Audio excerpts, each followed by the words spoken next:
Fam, what it do? I hope we all had a safe and blessed weekend, man. Your boy been off for a few minutes, man, a few days. Had to take a break, a little staycation. And with that being said, shout out to all my new subscribers, all my listeners. Thank you for the comments and thank you for the views. We on our way to 1 million subscribers, and without you, it could not be possible. And welcome back to another edition of Rebuke All Devils Radio, 107.7, home of the truth. And check this out. Woman charged with murder and fatal shooting of Uber driver claims she believed she was being kidnapped. Now, before we jump into any conclusions, let's dive right into the stories and get the facts and the details pertaining to this case. And shout out to Michelle Blood for bringing us this story. A woman has been charged with murder after fatally shooting an Uber driver she claims she believes was kidnapping her, Texas authorities reported. And there go the alleged shooter right there. The victim, 52-year-old Daniel Piedra Garcia of El Paso, was critically injured June 16th when 48-year-old Phoebe Copas of Tompkinsville, Kentucky, allegedly shot him as he was driving her along US 54 south to her destination. At some point during the drive, Copas thought she was being taken into Mexico and shot Piedra. The investigation does not support that a kidnapping took place or that Piedra was veering from Copas' destination, police said in a statement.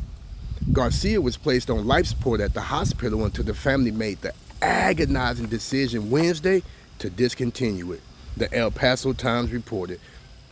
Copas was originally charged with aggravated assault, causing serious bodily injury, and a second-degree felony, and held at El Paso County Detention Center under a $1 million bond issued by Judge Pretty. When Garcia died, those charges were upgraded to murder, and the bond was raised to $1.5 million. Copas was Garcia's last passenger of the day, the outlet also reported. Garcia had picked her up to take her to Speaking Rock Entertainment Center to meet with her boyfriend, according to an affidavit cited by the outlet. As they were driving down US 54 in El Paso, Copas allegedly saw a traffic sign that said Juarez, Mexico.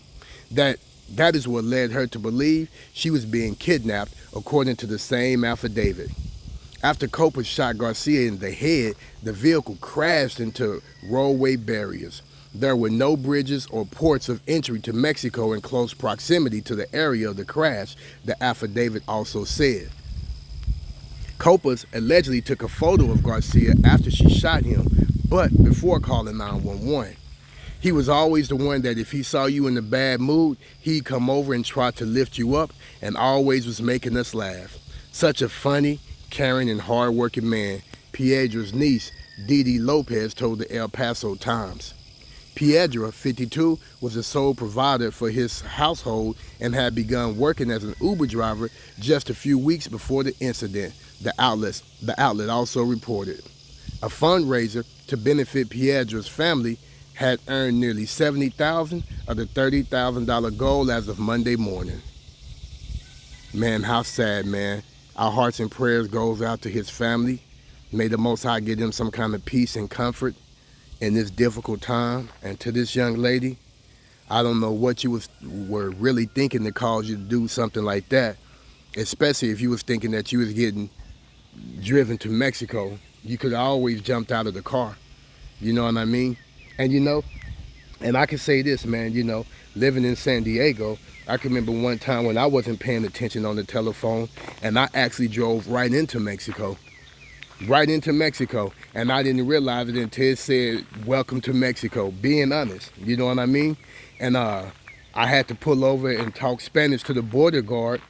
And what was so funny about that situation is I'm trying to speak this broken down Spanish to him.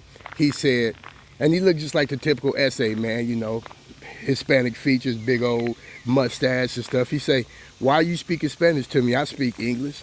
And so we both started laughing, and I'm like, "Yo, man, this was an accident, man. I wasn't paying attention." And he said, "Well, you can back up." He said, "If you have an accident, I'm not responsible for it." But he said, "You can back up, and I'm going to drop this barricade, and you can turn around and go back to the United States." And that's exactly what I did. I backed up very carefully, He dropped the barricade. It was like a big cylinder, man. He hit a button and the big concrete column just went underground.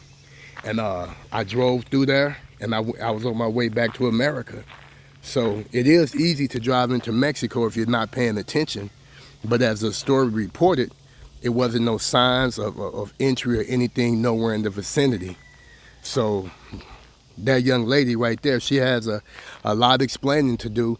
And more than that, she have innocent blood on her hand. What do y'all think about this tragedy, YouTube? Drop your comments down below. Don't forget to like, subscribe, and share. Don't forget to click on that notification bell. And I'll catch you on the next episode. Stay safe and shalom.